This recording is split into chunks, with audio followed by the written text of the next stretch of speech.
Hi అండి, అందరికీ నమస్తే. Welcome back to daily dishes. ఈరోజు వెజ్ బిర్యానీ ఎలా ప్రిపేర్ చేయాలో ఈ రెసిపీ చేసి చూపిస్తానండి. మీరు కూడా తప్పకుండా ట్రై చేయండి. ఈ విధంగా చేస్తే మనం డైరెక్ట్ చేస్తాం కదండి వెజ్ బిర్యానీ అనేది, అలా కాకుండా ఈ విధంగా ట్రై చేయండి. ఫస్ట్ ఒక కడాయి పెట్టేసుకొని ఆనియన్స్ సన్నగా తరుక్కొని ఫ్రై చేసేసుకోవాలండి. 2 తీసుకున్నాను నేను. 2 ఆనియన్స్ అయితే సరిపోతుందండి. ఈ విధంగా ఫ్రై చేసేసుకోండి బాగా. ఇలా అయ్యాక సైడ్లో తీసి పెట్టేసుకోండి.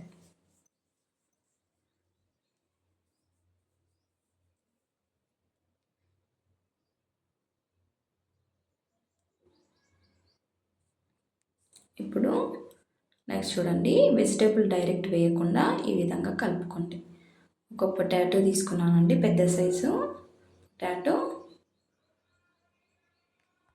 ఒక టమాటో, కొన్ని బీన్స్, కొన్ని క్యారెట్ అండి. ఈ విధంగా తీసేసుకున్నాను నేను.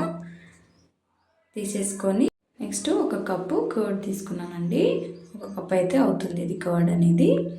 ఈ విధంగా వేసుకున్నాక 1.5 స్పూన్ కారం,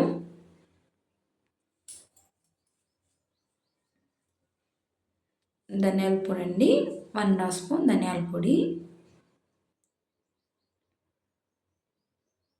ఒక 1/2 స్పూన్ పసుపు,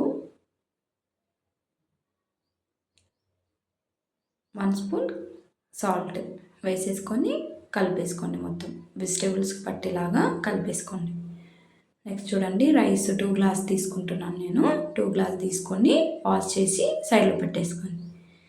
ఇప్పుడు చూడండి, స్టవ్ పైన వాటర్ పెట్టేసుకోవాలి. ఒక 5 గ్లాస్ 6 గ్లాస్ వాటర్ పోసేసుకొని ఈ విధంగా పెట్టేసుకోండి.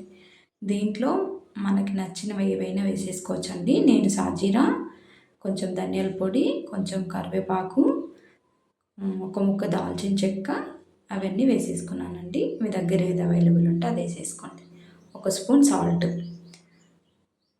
కొత్తిమీర, పుదీనా వేసేసుకున్నాను. బిర్యానీ ఆకు కూడా 2 వేసేసుకున్నాను.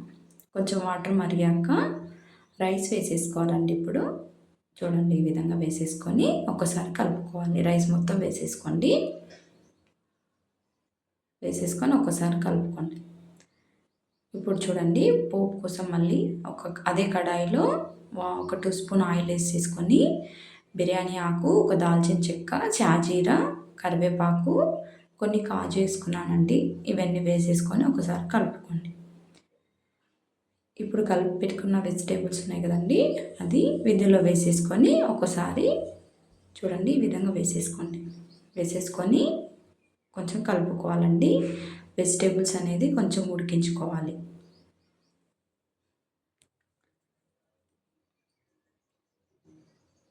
ఇప్పుడు చూడండి, రైస్ ఈ విధంగా ఉడికితే వాటర్ అన్నీ వంపేసుకోవాలండి. వంపుకొని ఈ విధంగా సైడ్లో పెట్టేసుకోండి.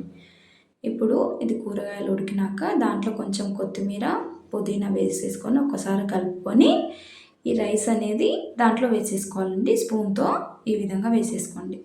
మీరు కొంచెం కర్రీ కూడా అది మనం ఇందాక వేసేసుకున్నాం కదండి, అది కొంచెం సైడ్లో పెట్టేసుకొని కూడా వేసేసుకోవచ్చు. ఈ విధంగా నేను చూడండి కొంచెం తీసి పెట్టుకునిండే ముందే ఈ విధంగా వేస్తాను. మధ్యలో ఒకసారి వేసేసుకున్నాక మొత్తం రైస్ మొత్తం మళ్ళీ ఒకసారి వేసేసుకున్నాను.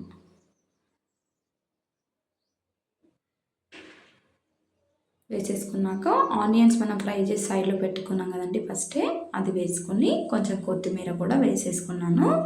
వేసేసుకొని ఒక 2 మినిట్స్ మగ్గించుకోవాలండి. 2 మినిట్స్ మగ్గిస్తే సరిపోతుంది. ఈ విధంగా అవుతుందండి బిర్యానీ అనేది. ఎలా వచ్చిందో తప్పకుండా ట్రై చేయండి. మీరు కూడా ట్రై చేసి కామెంట్ చేయండి ప్లీజ్. మీకు కూడా ఎలా వచ్చిందో ప్లీజ్ అండి. నాకైతే చాలా బాగా వచ్చిందండి. ప్లీజ్ అండి సబ్స్క్రైబ్ చేసుకోండి.